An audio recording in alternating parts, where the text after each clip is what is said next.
Him. Who is blessed po today? Amen, no? So today is a very special day because as we know, today is what we call Easter Sunday, no? So sa araw po na ito, atin pong inaalala ang muling pagkabuhay ng ating Panginoong Hesus. Sino po ang nagagalak at natutuwa sa tuwing pong tayo ay nagkakaroon ng pagkakataon na alalahanin ito? Sumigaw nga po ng amen. Amen. Ayan, no? So magandang umaga po sa bawat isa sa inyo.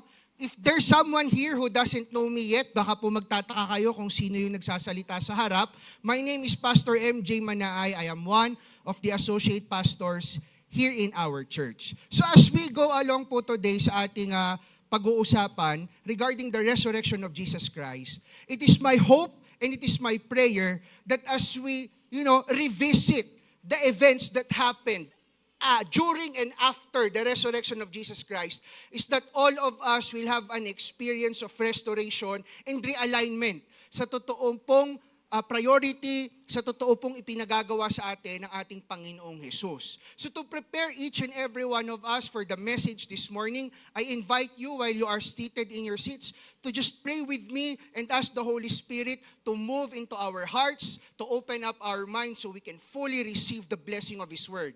Amen po ba? So tayo po ay manalangin. Aming Ama sa langit, kami po ay nagpapasalamat. Dahil sa araw na ito, amin pong inaalala ang muling pagkabuhay ng inyong anak na si Jesus, na siyang namatay po para sa amin. And Lord, it is my prayer that as we go through with the preaching this morning, that each and every one of us will be blessed enough, Panginoon, to be motivated to move towards the direction that you want us to take. Maraming salamat sa mga pagkakataong kagaya nito, Panginoon, for us to be minded, for us to be refreshed of the magnitude of your love. Not only for us personally, but for everyone. Maraming salamat po, Panginoon. Ito ang aming panalangin sa matamis na pangalan ni Jesus. Ang lahat ay magsabi ng Amen. Ayan, no? So, what's tricky po sa mga panahon na ito is that as we discuss the resurrection of Jesus Christ, oftentimes, it should bring us, or rather, it ought to bring us great hope. Tama po ba? Na sa tuwing pong pag-uusapan natin ang muling pagkabuhay ng ating Panginoong Hesus, ang ina-expect po natin talagang outcome doon is that yung ating pong pag-asa ay balik. Huh? Kaya lang, ang tricky part po sa akin sa umagang ito is that we might receive, we might rekindle that feeling of hope that we have in the Lord Jesus Christ. Tapos po, pag uwi natin, next week o sa susunod na linggo, yung diesel magiging 170 pesos na. Nabalitaan niyo po ba yon? Alam niyo po kung saan ako nasaktan? Nasaktan ako kasi pati yung unleaded gasoline, 120 na. Grabe yung taas, no? So, yun ang sabi po sa balita. Yun ang sabi sa balita, no? And sa mga panahon po ngayon na nangyayari sa ating bansa, mas lalo pong tumitibay ang aking resolve na wala pong ibang salitang pwede talaga tayong panghawakan, kundi ang salita ng ating Panginoon, no? So, ang dami nila sabi ko ano-ano, sabi ko, sige, sa Bible na lang ako, at least hindi nagbabago. Di ba? So, that's the tricky part, no? How do we now embrace the hope of the resurrection of Jesus Christ? Tapos, sa mga susunod na araw, haharap na naman tayo sa realidad ng buhay. No, ano yung sabi nila, yung LPG tank daw, magkano na? 1.6 na ba? O, alam ko, 1.5 lang eh. 1.8. Grabe, 1.8, no? So, mag-aral na po tayo. Sino dito yung mga nag-youth camp? At least marunong tayo gumawa ng apoy, di ba? So, di ba, magkano lang yung lighter, tapos magsiga ka na lang dyan. But kidding aside, no? As we talk about the hope that we have in our Lord Jesus Christ, we cannot also deny the fact that there are so many things happening around us that, whether we follow the Lord Jesus or not, will definitely affect us. Amen po ba? No? And as I recall, as I was studying the word, no, one term na naalala ko po is this one, no? What we call, pakibasa po ng malakas, 1, 2, 3, go. Chain reaction, no? So by definition, chain reaction means a process where one event causes another, and that keeps repeating in a self-sustaining cycle, no? Another definition is, chain reaction is when one action triggers more actions in a continuing loop. It doesn't matter if it is a loop upward or if it is a loop downward. As long as tuloy-tuloy ang nangyayari na trend, we call that chain reaction. So sa mga nangyayari po ngayon sa pagtaas ng gasolina, ng LPG, possibly ng mga bilihin, no, ito ang pwede nating masabi dyan. It is a chain reaction, no? Dahil sa nangyaring gera sa Iran, no? And we cannot deny that fact. But as I was contemplating with the word of the Lord, this term, I believe, can also give us more enlightenment on how significant the resurrection of Jesus Christ is. Now, for us to have better understanding, and mga kapatid, no, wawarningan ko na po kayo, in the next few slides that I will say, baka yung iba po sa inyo aantokin ng konti. So pwede po ba akong humiling sa inyo ng pakiusap? Kumapit lang po tayo. Amen po ba? O sabihin niyo po sa katabi niyo sa kaliwa at kanan, kapatid, kapit lang. These are just only a few slides, no? But for us to have better appreciation of the concept ng chain reaction. There was a film, I don't know, I think it was 3 years ago, that talks about the story of Oppenheimer. Kilala niyo po si Oppenheimer? Okay, so mga hindi nakakilala, ito si John Robert Oppenheimer. No, ang gwapo, no? Kasi si ChatGPT ang galing talaga eh. No, sabi ko, bigyan mo ako ng picture ni Oppenheimer. Pastor, sino ba si Oppenheimer, no? So, to cut the long story short, he's an American physicist. So, matalino itong tao na to. Tapos, siya ang lead designer, lead scientist sa isang napakalakas na weapon na kung tawagin ay atomic bomb. Narinig niyo na po ba yon? No? So, I believe everybody alam yung about atomic bomb. But, just so you know, mga kapatid, si Oppenheimer po ang lead designer doon. Now, one of the scientific concepts, kapit lang ha, kapit lang, no? One of the scientific concepts behind the atomic bomb is this, what we call nuclear fission. Sabihin nyo nga lang sabay-sabay, 1, 2, 3, go!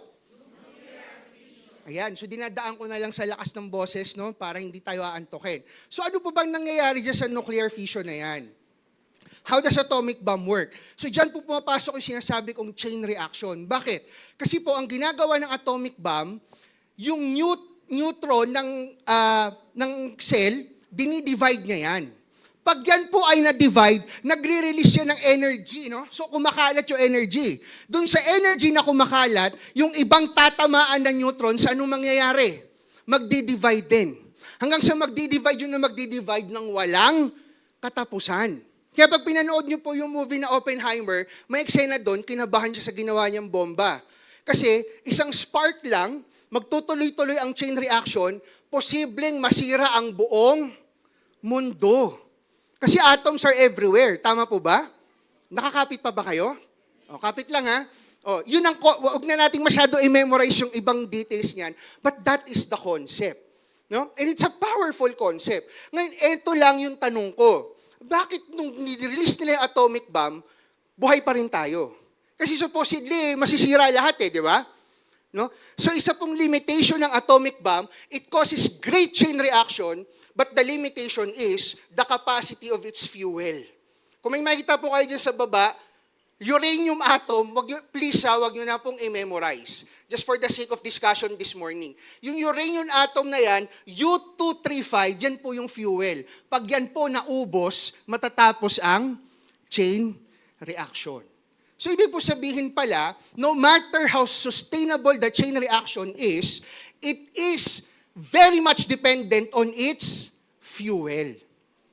Pastor, ba't mo kayo nakwento to sa amin? Wala, gusto ko lang ipaalam sa inyo na alam ko siya. Biro lang, no? Of course not. It has a lot to do with our preaching this morning. Bakit? Because I believe on this, that the resurrection of Jesus Christ caused a chain reaction of spiritual restoration and transformation. Amen po ba? Is it still going today? I hope so. I really hope so. Huh? Ngayon malalaman natin as we go through the Word of God, how the resurrection of Jesus Christ caused this great chain reaction. As we are filled with the love of God, we are called to be vessels through which it overflows. overflows. Thus po, ang title ng ating preaching this morning is Overflow. No? So titingnan natin, how did the resurrection of Jesus Christ cause such great chain reaction? And after we learn about it, it is my hope and prayer that we have a deeper appreciation of what part we have to keep that reaction going.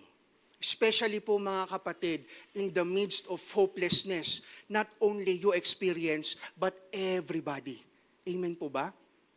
So we will get our scripture from the book of John. I will spare you with the AAA, no? Kasi paulit-ulit naman na nating nababalikan si John, no?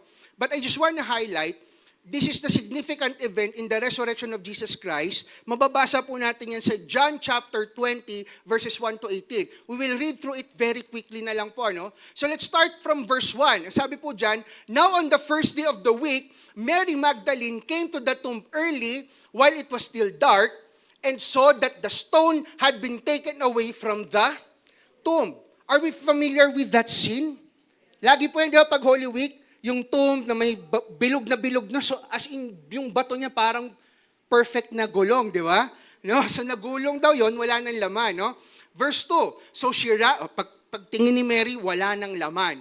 So she ran and went to Simon Peter and the other disciple, the one whom Jesus loved, John the Beloved, and said to them, they have taken the Lord out of the tomb, and we do not know where they have laid him.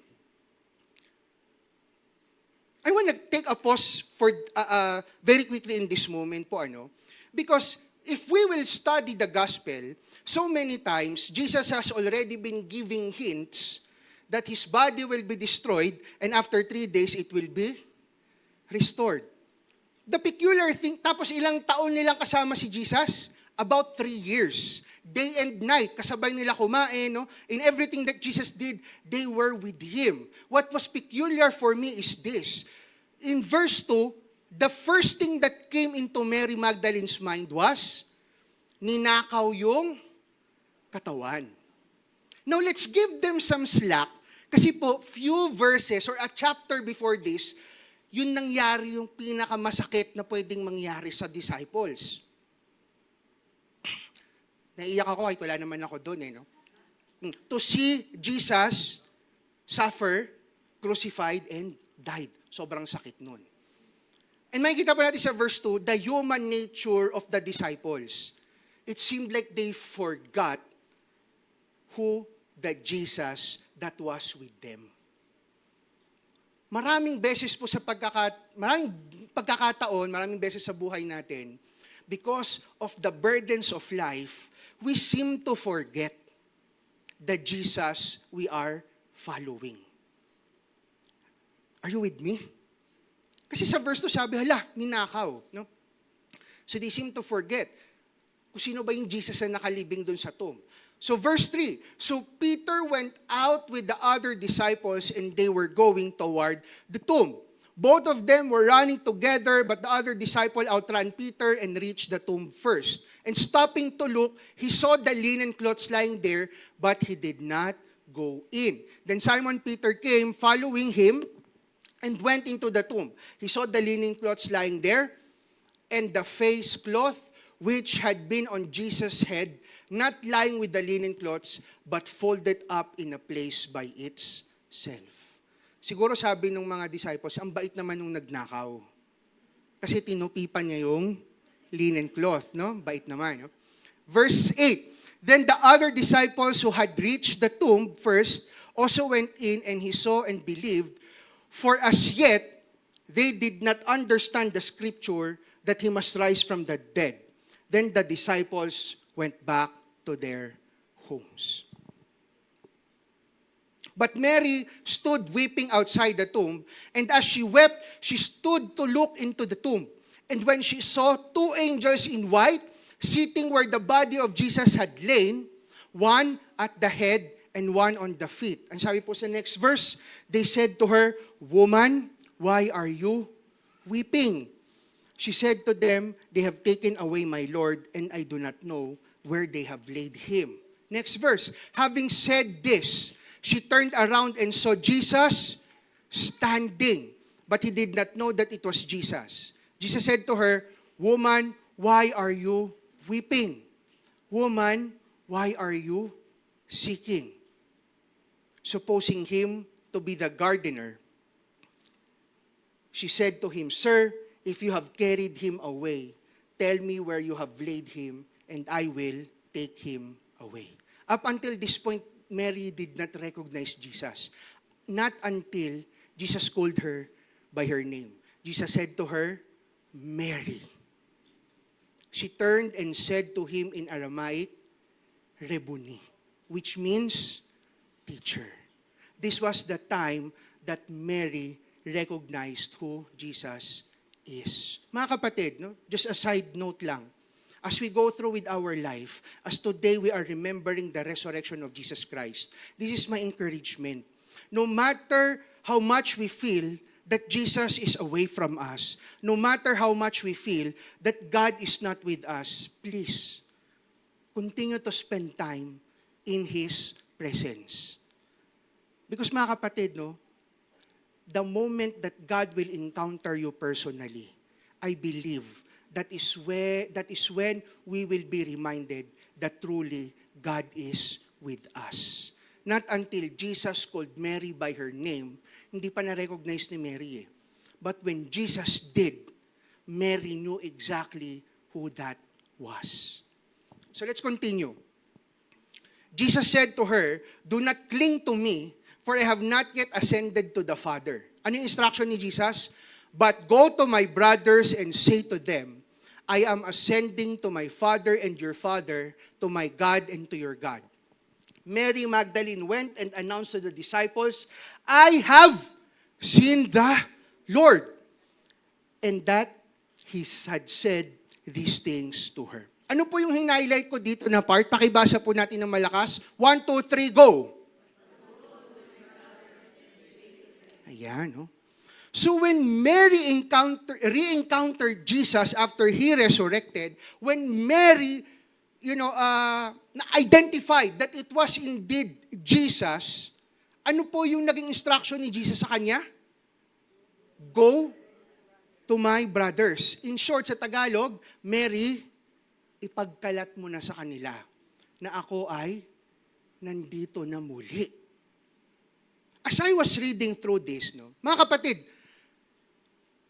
it is always my desire that all of you will have a deep appreciation of how much God loves you. It is my desire always that every Christian will be reminded deeply how much Jesus Christ loves you. But mga kapatid, for this morning, I want us to be reminded of this, that the value of Jesus' resurrection does not end with our personal benefit. Hindi ko po inaalis yun. Mahal ka ng Panginoon. Kaya nga, ginawa niya lahat ng yan eh. But the story doesn't end there. The value of His resurrection doesn't end with me. It doesn't end with you. Because the value of Christ's resurrection marks the beginning of the world's restoration and transformation. When Mary saw Jesus nabuhay muli, hindi niya sinabing, yes, tama yung pinaniniwalaan ko. Hindi niya sinabing, yes, hindi na ako pupunta ng impyerno. Praise God, I am saved. Hindi. Ano yung instruction ni Jesus? What you saw, you tell the others. Mga kapatid, amen to this. As much as Christ loves you so much, the story doesn't end there. The goal and the purpose will always be that those who have encountered God, those who have realized the truth behind the resurrection of Jesus, just like what Jesus told Mary, we go out there and tell the others. As much as I acknowledge that God loves you, that God loves me, we should not forget that Jesus did not only die for you and me. Jesus died for everybody. That is where the true value of Christ's resurrection lies. Amen po ba? Now, why is it important that we are being reminded of this? Because as followers of Jesus, I'm talking to the co-believers I have here with me. As followers of Jesus, having a mindset that Jesus did not only die for me, but for everybody, it will dramatically change how we view doing ministry. If the sole value of the resurrection of Jesus Christ lies not on what I can only benefit from, but the value goes beyond, it is for everyone to be saved, then our view of doing ministry will no longer be about you and me. Do you follow?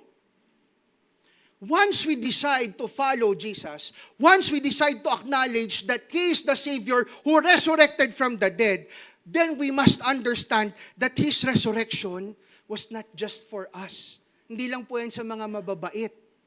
In fact, wala namang mabait. No? Lalo na ako, hindi ako mabait. My mother knows well. No? I am not. Di ba? At yung anak ko mukhang nagmamana sa akin. No? Si Lord nang bahala doon. But the value of whatever we have in our faith lies on the purpose of Jesus' death and resurrection. Amen po ba? So therefore, if we have that mindset, doing ministry now, if we are going to realign it to the purpose of Jesus, mga kapatid, it's not about you and me. It's about everybody else to be brought to Jesus Christ. Here is the question. If the price to pay in being faithful is us being offended, what will we prioritize? Mga kapatid, spoiler alert, if we are going to be faithful in following God, we will eat offense, breakfast, lunch, and dinner. Ngayon nga lang sa NBA, merong sumisikat na player, I forgot the name. Bakit siya sumisikat? Kasi may gustong gawin ng NBA na political. Ang sabi niya, it goes against my Christian values. Now even his wife shunned him. That's the price to pay. Pero I salute to that player. Bakit? I believe he has a profound understanding of the ministry of Jesus. He was saved not only for himself, he was saved so that everybody else will know who saved him. Amen po ba? Mga kapatid, imagine what kind of church we will become. If we do ministry not to satisfy what we deem we need. Accolades, appreciation, value. Kasi mga kapatid, if we truly understand the completeness of the resurrection of Jesus Christ, it was already complete with Him. Amen po ba? Now, I'm not saying this kasi perfect ko na to. Mga kapatid, I still feel offended so many times. Niningitian ko lang kayo. Hindi, biro lang. No, I'm just kidding. No? I feel offended. Sometimes I feel God seems unfair. No? Bakit ganito yung buhay namin sa kanila, ganun? Bakit ganyan? But every time I read and go back to the scripture and I remind myself what the ministry of Jesus Christ was all about, then I am reminded, in Him I'm already complete. And if this is the price to pay, which is the price He paid, then I'll go through it. Because I am a follower of Jesus Christ. Now, why will I continue to follow Jesus despite of all this? Kasi sa lahat po ng nag-claim na nasa kanila ang sagot, si Jesus lang yung namatay at muling nabuhay. Wala nang iba. Amen po ba? They can take away every benefit from me, but they can never change this fact. No one else promised a good life that died and rose again, except Jesus Christ. Therefore, whatever He says is the good life, that is what I will believe in. Amen po ba? Because He's the only one who died and rose again. At babalik pa nga eh. Wala nang ibang makakagawa noon. Amen po ba? So the resurrection is not just for you and me. It is for everybody. So mga kapatid, no, in doing ministry, if we are offended, for doing what is right, bigyan ko ng disclaimer yon kasi baka na-offend ka kasi kinore ka dahil may mali ka. That's another issue. But if you are offended for doing what is right, then praise the Lord. Kasi ganun na nangyari kay Jesus. But if you claim, praise God, na offend ako, kaya lang ikaw yung mali, medyo ibang verse yung gagamitin natin doon. Okay? Clear tayo doon. Sige, let's continue. Now, in the next chapter, this is where Christ revealed Himself. After this, Jesus revealed Himself again to the disciples by the Sea of Tiberias, and He revealed Himself in this way. Mga kapatid, this is a beautiful moment. How Jesus revealed Himself to the specific disciples. Verse 2, Simon Peter, Thomas, Nathanael of Cana in Galilee, the sons of Zebedee, and two brothers of his disciples were together. Simon Peter said to them, I am going fishing. No? Parang ang nangyari kasi, wala na si Jesus, ninakaw pa yung katawan, anong gagawin ko? Wala na yung sinusundan ko. Babalik na ako sa dati. Mangingisda na ulit ako. Because aside from following Jesus, that's all he knows. No? So I'm going fishing. They went out and got into the boat, but that night they caught nothing. No? Bakit? Kasi hindi nag-bites. Joke lang. No? So wala silang nahuli daw. Continue tayo. Just as the day was breaking, Jesus stood on the shore, yet the disciples did not know that it was Jesus. Jesus said to them, Children, do you have any fish? They answered him, No. Verse 6, he said to them, Cast the net on the right side of the boat, and you will find some. So they cast it, and now they were not able to haul it in because of the quantity of fish. Familiar scenario? This is a very familiar scenario sa mga nakakasunod po sa Bible story, no? This happened before already. Kaya lang po, meron tayong i-highlight na difference sa details that when I found it, sabi ko, this is such a gem, no? So let's continue. Ministry without anchoring in the risen Christ leads to drifting back to the old self. Mga kapatid, it doesn't matter how much we have already experienced Jesus Christ. Sila nga 3 years day and night 24/7. Ako nga minsan nagdi-drift away pa ako sa Lord No?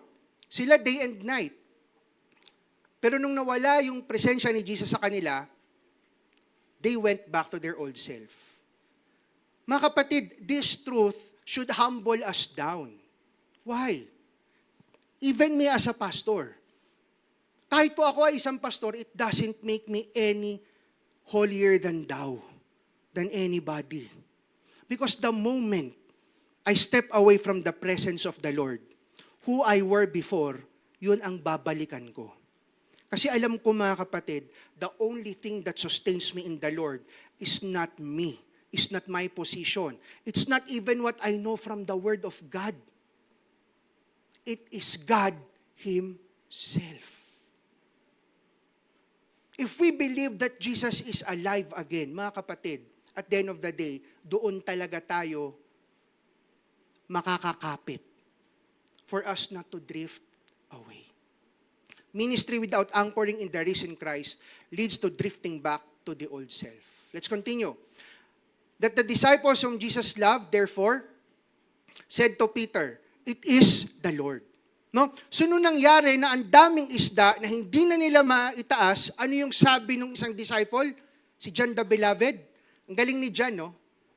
Pagkakasulat niya. The disciple whom Jesus loved. Ako yun, joke lang. It is the Lord. He recognized who that man was. When Simon Peter heard that it was the Lord, he put on the outer garment, for he was stripped for work, and threw himself to the sea.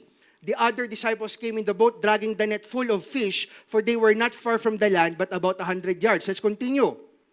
When they got on the land, they saw a charcoal fire in place, with fish laid on it and bread.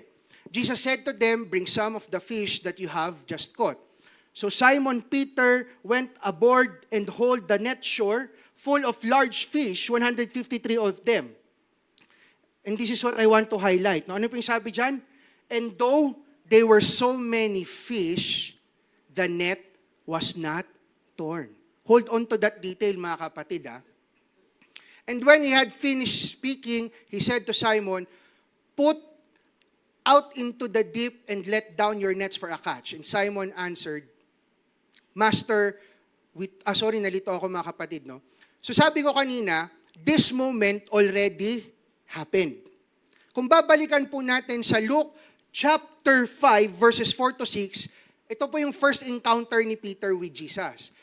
And when he had finished speaking, he said to Simon, "Put out into the deep and let down your nets for a catch."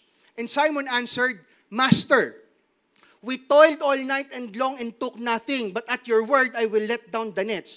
And when they had done this, they enclosed a large number of fish. Pero ano po yung detail na sinabi dito? And their nets were breaking. When I saw this and compared this, sabi ko, after the resurrection, no, Jesus encountered them the same way. Through fishing. Pero yung naging ibang detail, in the re-encounter, the nets were no longer breaking. No? Sa Luke, it was breaking. Alam niyo po ba ang nangyayari sa mga athletes, no? They will understand this. Pag kayo po ay naglalaro ng sports, basketball man yan, no? Any contact sport, every time your bone breaks or cracks, yung joints niyo po pag kayo natapilok na pilay, tapos yan po nag-heal, it will become stronger. This is what I realized. It was very painful for the disciples nung namatay si Jesus Christ. So much so that they almost forgot everything Jesus taught. But when Jesus re-encountered them after He resurrected, their nets became stronger. No? This is what I've realized. Even after experiencing Jesus, we may come to a point of being overwhelmed by our current situation. Amen po ba? Sino po dito ang makakapag-claim, because of Jesus' resurrection, wala na akong kaproblema sa buhay. Everything is going fine. Maraming preachers po ang nangangako niyan, but I am yet to see actually, the Bible speaks the opposite. No? Even after experiencing Jesus, we may come to a point of being overwhelmed by our current situation. But remembering Christ's resurrection ignites our hearts to press on in being faithful. At ito po ang maganda sa nangyari sa story, which I embrace, comparing the two situation ng nets. Every time we are put down, every time we feel weak, when we choose to remember the resurrection of Jesus Christ, ibabalik tayo ni God when we first met Him. But there will always be something different. Our faith becomes stronger, our resolves become firm, our convictions become much more steady. We may be facing the same problem, but we are no longer the same person. Amen po ba? Because the moment we remember, we are following a resurrected King. Peter's first encounter, di ba? Sabi ko kanina, their nets were breaking. But when Christ revealed Himself to them, it was the same scenario, but the nets were no longer breaking. Amen? I believe it was not there just an accident or coincidence. John was making a point here. Every time we re-encounter Jesus, it may be the same scenario, but we will come out a different person. Amen po ba? And it is my hope, mga kapatid, that taon-taon, as we remember the resurrection of Jesus Christ, we put that in our hearts and in our minds. Let us never get used to it. No matter how long we are in faith already. Alam ko, next year naman ulit Resurrection na naman Minsan naglolokohan nga, di ba? Walang lalabas ng Saturday kasi patay daw si God. Sa Sunday na lang kasi buhay ulit. No? Okay naman mag-joke ng gano'n, no? But mga kapatid, let us not forget the true value of it. Mga kapatid, as we are facing collectively big problems right now, and with your personal problems, mga kapatid, let us allow our encounter with Jesus today to remind us of the same truth so we can come out as a different person. Amen? With our nets stronger, not breaking. With our faith being firmer, not shaking. Amen po ba? Let's continue. So Jesus said to them, "Come and have breakfast." Now none of the disciples dared ask him, "Who are you?" They knew it was the Lord. Jesus came and took the bread and gave it to them, and so with the fish. This was now the third time that Jesus was revealed to the disciples after he was raised from the dead. Now, ito na po yung naging personal encounter ni Jesus after niyan with Peter. When they had finished breakfast, Jesus said to Simon Peter, "Simon, son of John," ano po yung tanong niya? "Do you love me more than this?" Iniisip ko, more than saan? Sa inihaw na isda? Di kasi yun ang meron nun di ba? No? But remember the scenario here. After Jesus was gone, they went back to who they were. They went back to their comfort zone. And Jesus was asking, "Do you love me more than this?" Mas nagme-make sense ba yun? Kaysa itanong ni Jesus, mas mahal mo ba ako kaysa sa inihaw na isda? Medyo, di ba? He said to him, "Yes, Lord. You know that I love you." He said to him, Jesus said to Peter, basahin niyo po, 1, 2, 3, go. Feed my lambs. He said to him a second time, "Simon, son of John, do you love me?" He said to him, "Yes, Lord, you know that I love you." He said to him, "Tend my sheep." The third time, Jesus asked Simon, "Simon, son of John, do you love me?" Ano yung na-feel ni Peter? Peter was grieved because he said to him the third time. Sa mga asawa pong lalaki, tinatanong pa ba kayo ng mga asawa niyong babae kung love niyo sila? Ano yung feeling pagkapang 10 beses nang tinanong? Oo nga. Oo nga, mahal nga kita. Hindi ko lang na-flash, pero mahal kita. Joke lang. No? Biro lang. No? Peter was grieved because he said to him the third time, "Do you love me?" And he said to him, "Lord, you know everything. You know that I love you." Jesus said to him, "Feed my sheep. Truly, truly, I say to you, when you were young, you used to dress yourself and walk wherever you wanted. But when you are old, you will stretch out your hands and another will dress you and carry you where you do not want to go." Ano po yung next na sinabi ni Jesus? After saying this, he said to him, "Follow me."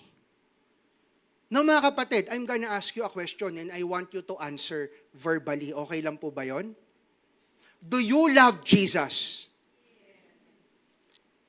Then feed His sheep. Do you love Jesus? Parang humina Ayaw niyo mag-feed, no? Then tend His... Hindi, Pastor, ninaano lang namin. Tend His lamb. Do you love Jesus? Then take care of His sheep.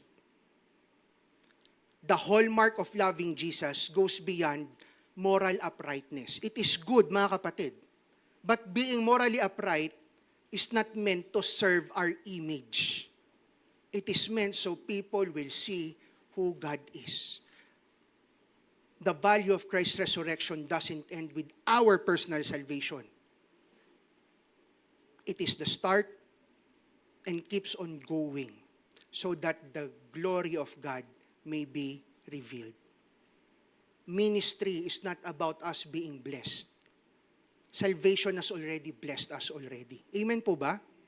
True faith has already blessed us. Amen? We do ministry so that others will also be blessed. Mga kapatid, here's my encouragement. Whenever you do ministry, and you don't get the response you want, nothing is being taken away from you. Uulitin ko po when you do ministry and people offend you, when you do ministry and then people do not appreciate you, nothing is being taken away from you. So if nothing is being taken away from me, what is the reason for me to feel down? I already have Jesus Christ. Amen? The reason that we can do ministry is because we already have Jesus Christ. That is why we move in hope.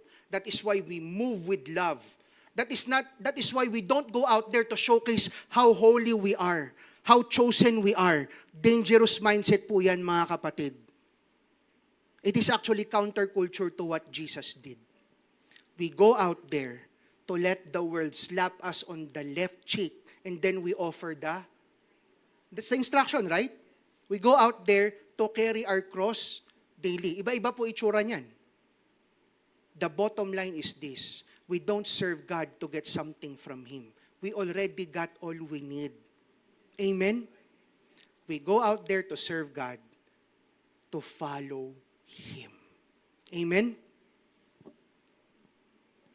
In John chapter 18, verses 15 to 27, few chapters back, Peter denied Jesus how many times? 3 times. No? Pag binasa niyo po yan, yun yung nangyari doon. Ang yabang pa nga ni Peter, di ba? Hindi kita i-deny, Jesus. Hindi, i-deny mo ko. Hindi kita i-deny.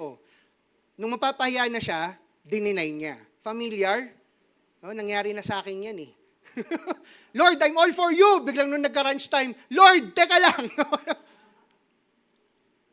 No? But after the resurrection of Christ, Jesus did not remind Peter of this mistake. Rather, Jesus restored his devotion and love and realigned his heart to what true discipleship requires. Mga kapatid, this is why it's very important that we are reminded of the resurrection of Jesus. If you feel like you are failing at what you are doing for the Lord, if you feel like because of what you're doing for the Lord, you are failing in life, mga kapatid, kapit lang.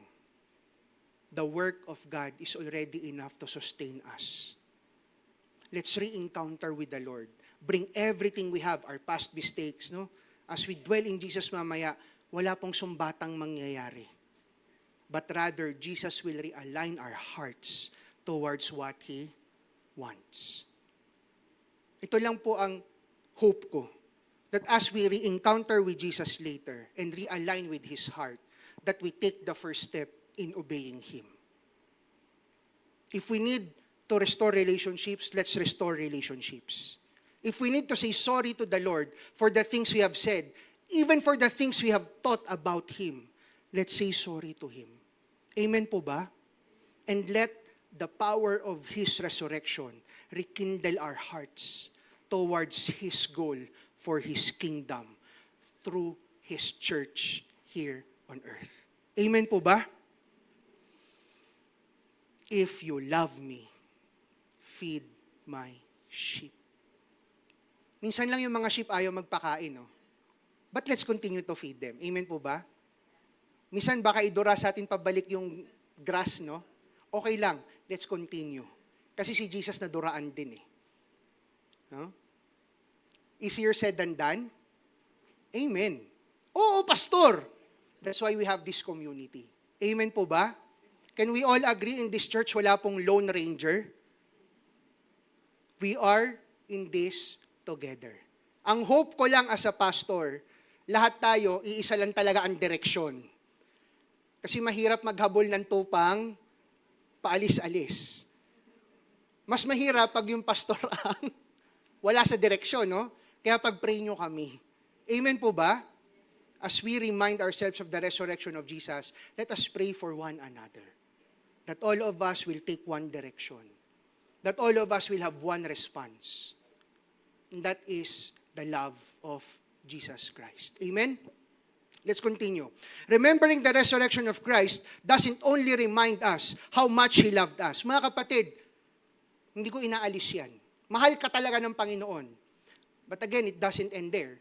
Because remembering Christ's resurrection must also remind us of our devotion and love for Him.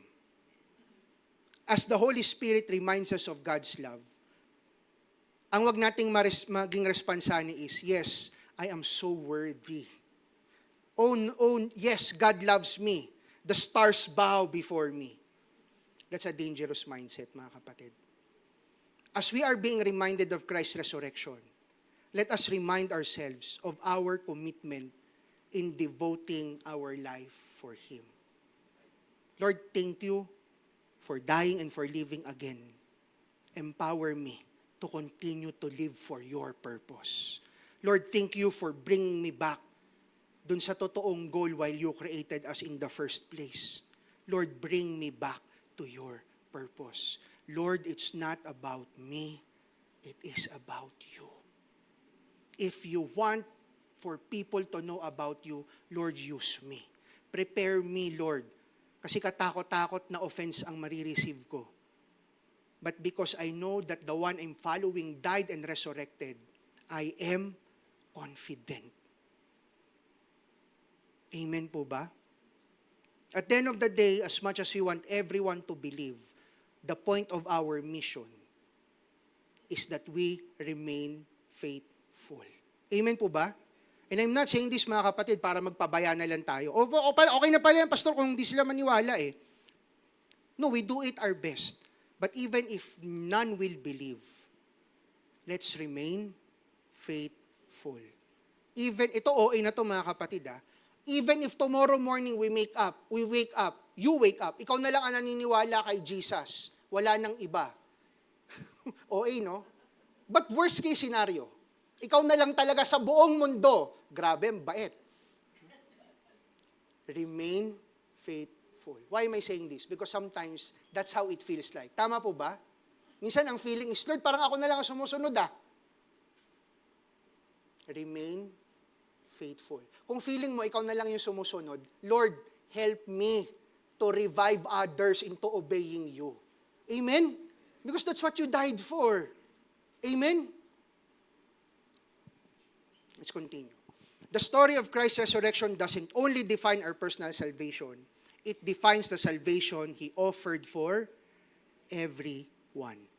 Therefore, ministry is not about us, not about who we are, not about how we will look like. It is all about how people will see God. Everything else, mga kapatid, is just a tool. Your knowledge from the Word, the money that you have, the time that you have, the energy that you have, the talent that you have, it's just a tool. Even the influence that you have, that is not the end goal, brothers and sisters. But that is just the tool. Here's my encouragement and exhortation, kapatid. Those tools, we sharpen it. Amen po ba? Mahirap gumawa. Imagine, gagawa ka ng bahay, tapos yung martilyo mo, puro kalawang. Yung pako, isang pukpok na lang, putol. Makakagawa ka ba ng bahay? Hindi. So, anong gagawin natin sa mga tools natin? We maintain, we improve. Amen po ba? But the goal is not to have the best tool. The goal is to have the best outcome according to the will of God. Amen po ba? So let's have a balanced perspective on that. If you love me, ano sabi ni Jesus? Feed my sheep. This is the story we carry. Christ's resurrection proves His love for all. This is what should define our ministry. That we do not do it for ourselves. Mga kapatid, please. Don't set up yourselves for grave frustration. Never enter the ministry for you. If you feel you're empty, ministry is not the solution. You go back to God. So that as God fills you up, then you can do ministry properly. Amen po ba? Mga kapatid, right now, not having a ministry, hindi pa mali yan. Ang mali is kung saan-saan natin hinahanap yung magpupuno sa puso natin. Amen po ba? Let's always go back to God. Because ministry is not for ourselves. We do it for those whom Christ died and resurrected for. Amen? So mga kapatid, I encourage you. If we embrace this, ministers, every chance you get to minister, you minister. Amen ba tayo doon? If we view the resurrection as not just for us, but for everyone around us, which fuels our ministry, every chance we get, we minister. This is what I envision for our church. If you are called for preaching, kahit wala kang Sunday schedule, you preach the word given the opportunity.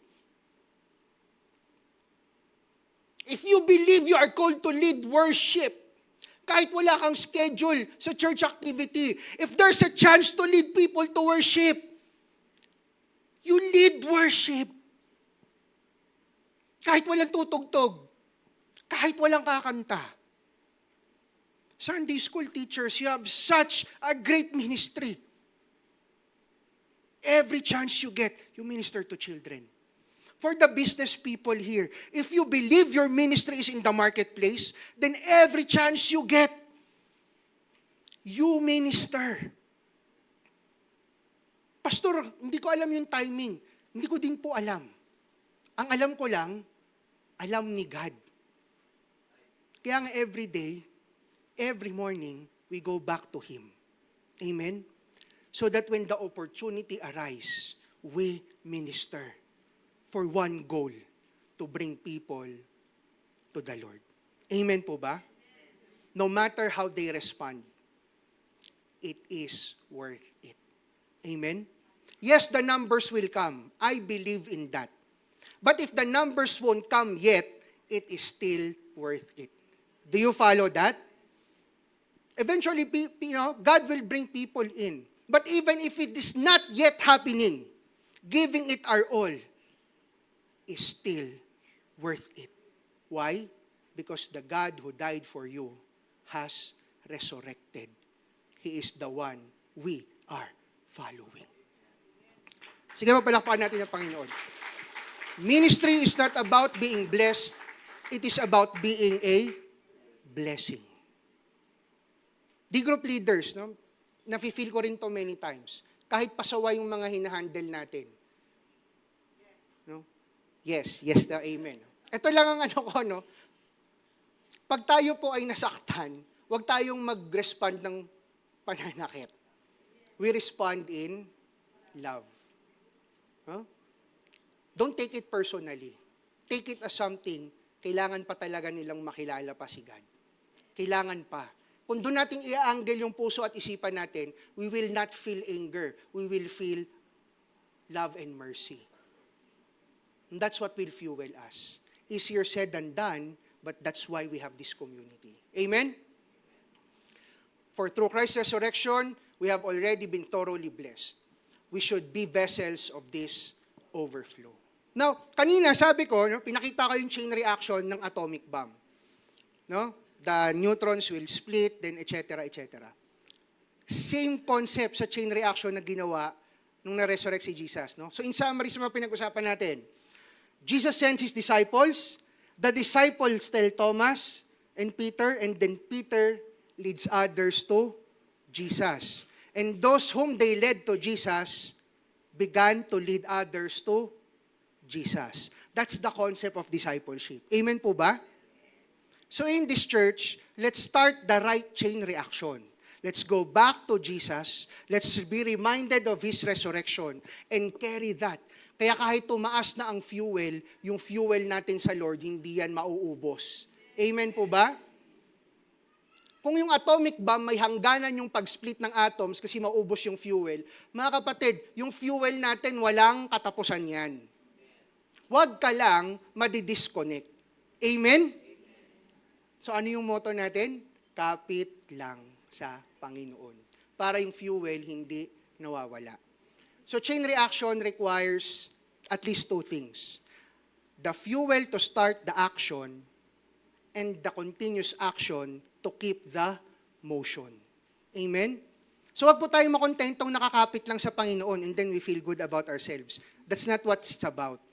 We hold on to the Lord so we can keep the action in motion. Tuloy-tuloy tayo sa paglilingkod, tuloy-tuloy tayo sa pagbabahagi, tuloy-tuloy tayo sa paggawa ng ating calling, whether nasa stage ka o wala, because we are all about what God wants. And that is to bring people to Him. Amen po ba?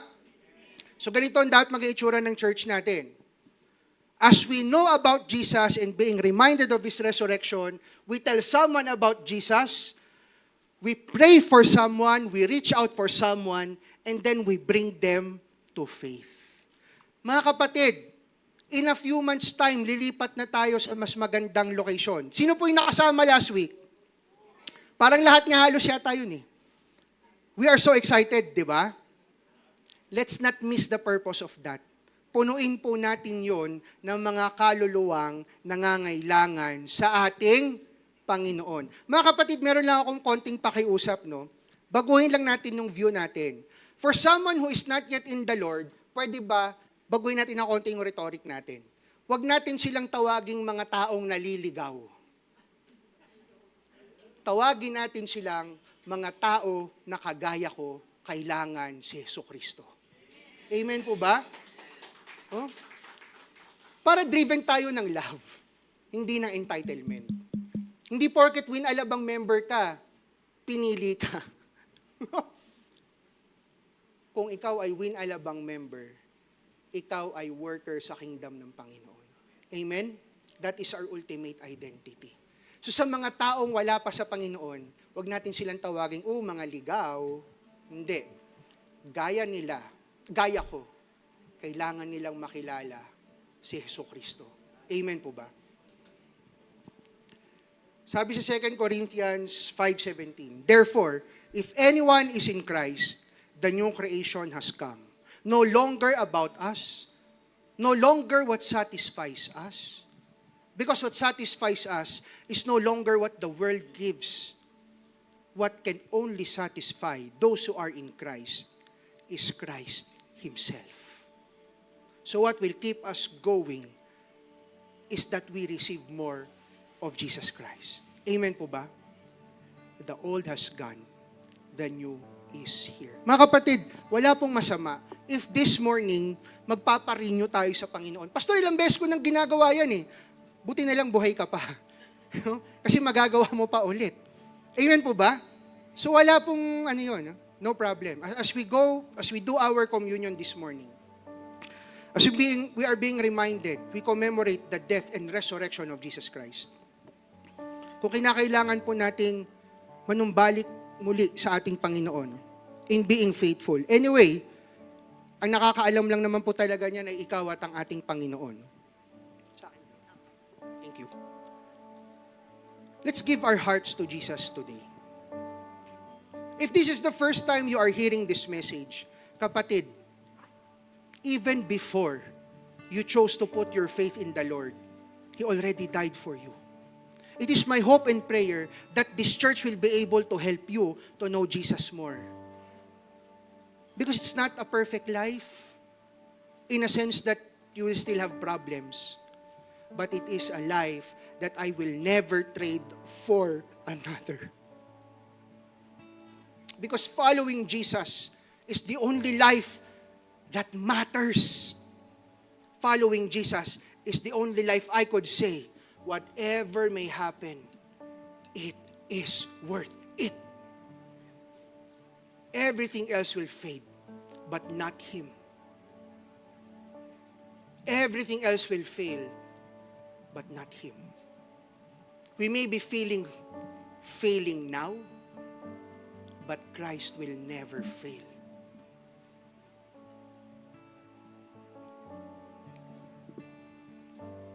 As we end, mga kapatid, let us remember this. Remembering Christ's resurrection restores our true mission. As we sing a song of worship to the Lord, before we do our communion, ilagay po natin sa ating puso at isipan, mga kapatid, more than just, feeling good about ourselves, let us pray, Lord, as you remind us of your resurrection, realign us back to our true mission, and that is your purpose. O di ba, hindi na nakakatakot yung tataas na gasolina, no? Kasi nakafocus na tayo sa mission ni Lord, eh. Kung kailangan natin ng gas para gawin yung mission ni Lord, ba't di niya ibibigay? Amen po ba? Pero kung umiiyak tayo kasi wala tayong gas papuntang Baguio, medyo ibang usapan yun. Unless may mission sa'yo si God sa Baguio, pwede. But kidding aside, pinapatawa ko lang tayo. Kasi kahit ako, kinakabahan. So ipaalala natin sa bawat isa palagi. Kapatid, pastor, sabihan niyo, Pastor MJ, si Jesus muling nabuhay para palagi kang makapanatili sa kanyang mission para sa iyo. At yun din ang sasabihin ko sa inyo. Amen po ba? So tayo pong lahat ay tumayo. As we sing this song before we do our communion rites, let us allow the Holy Spirit to remind us. Ask the Holy Spirit, remind me of my first encounter with you. Sige, let's pray before we sing. Lord, as we sing this song, before we go into our communion rites, Lord, remind us of the first time we have truly encountered you, Jesus. Remind us of that moment that we felt so low, but we realized how much you loved us. And let this reminder fuel us to continually be faithful unto you, our Savior and our Lord. Your resurrection defined everything we need to keep on pushing through. But Lord, just like the nets that were not broken the second time around, I pray, Father, that as we re-encounter you this morning, we will come out stronger in our faith. That our resolves will never be shaken, our conviction will remain true, that our lives will be spent only for you. And everything else you give us, we will use for your glory and for your glory alone. Thank you, Jesus. Thank you, God. Not only that Jesus died on the cross, but we praise you because He resurrected. It gives us confidence that we are following the one true God. As we worship you, Father, in the next few minutes, let your Holy Spirit move in this midst. Let there be healing for those who needs healing. Let there be restoration for those who needs restoration. Let there be encouragement, Lord, for those who are doubting. And we thank you, Lord, because even we have all of this, when we come to you, Father, you will accept us with open arms and restore our faith in you, Lord. And we will say, and we'll never get tired of saying this, Lord, in this house, we only worship and follow one name and one name alone, and that is the name of your Son, Jesus Christ. Lord, take pleasure as we sing a song of worship to you, Lord, and let us encounter you this morning. This is my prayer in Jesus' name. Amen and amen.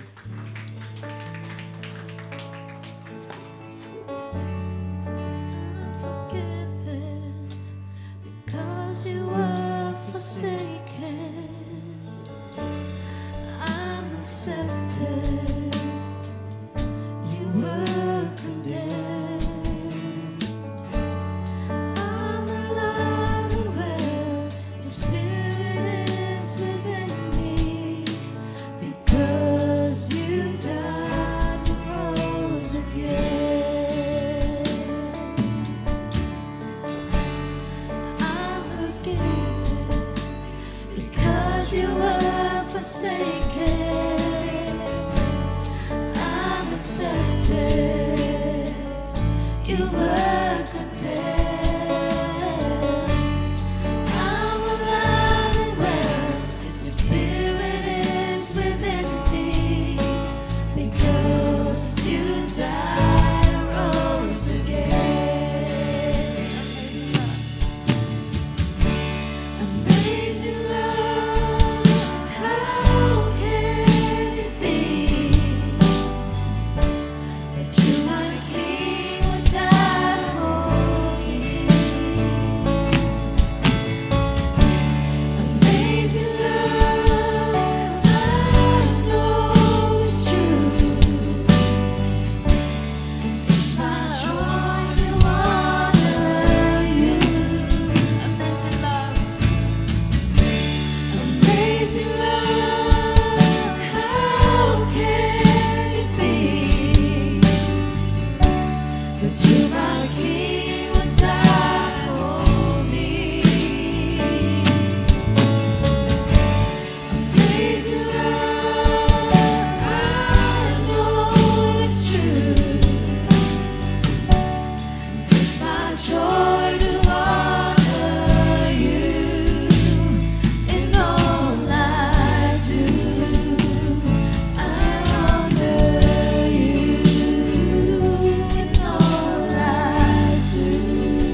Brothers and sisters, let us prepare our hearts for our communion rites as we recall, being reminded of the death and resurrection of our Savior, Jesus Christ. If there's anyone here who has not yet have their elements, kindly raise your hand so we can assist you. Sige po, let us prepare our elements. Let me read to you 1 Corinthians chapter 11 verses 23 onwards. For I received from the Lord what I also delivered to you, that the Lord Jesus on the night when He was betrayed took bread, and when He had given thanks, He broke it and said, "This is my body, which is for you. Do this in remembrance of me." Sabay-sabay po nating kainin ng tinapay.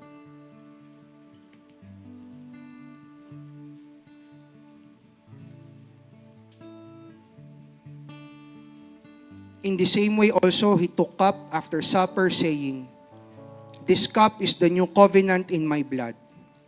Do this as often as you drink it in remembrance of me." Sabay-sabay po nating inumin.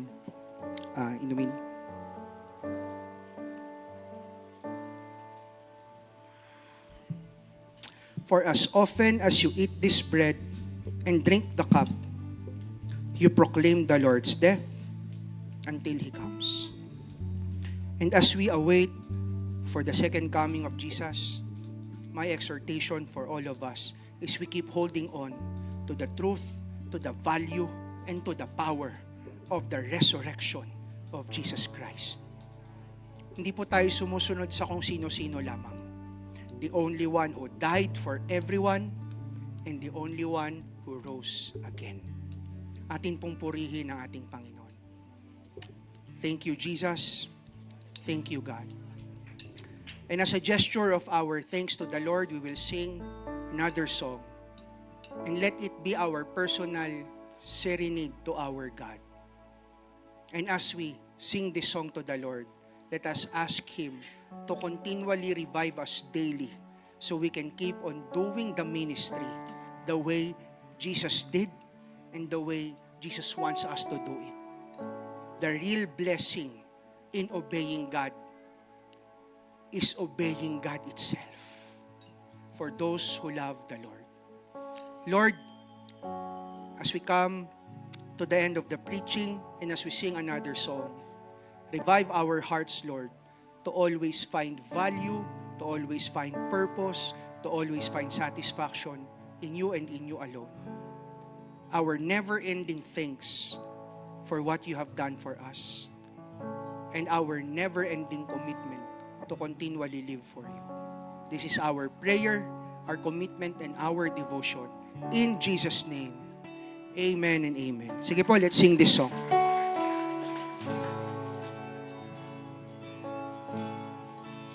Oh, what a Savior, isn't He wonderful? Sing hallelujah, Christ is risen.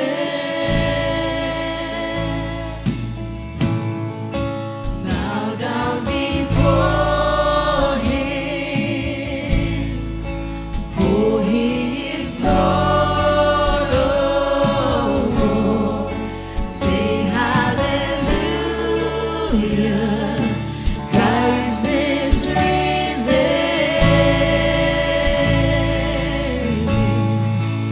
Oh, what a Savior, isn't He wonderful? Sing hallelujah, Christ is risen.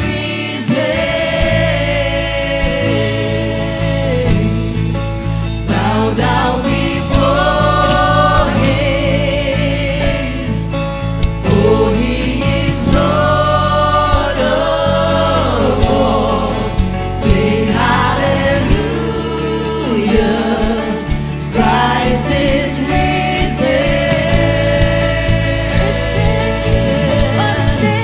Oh, what a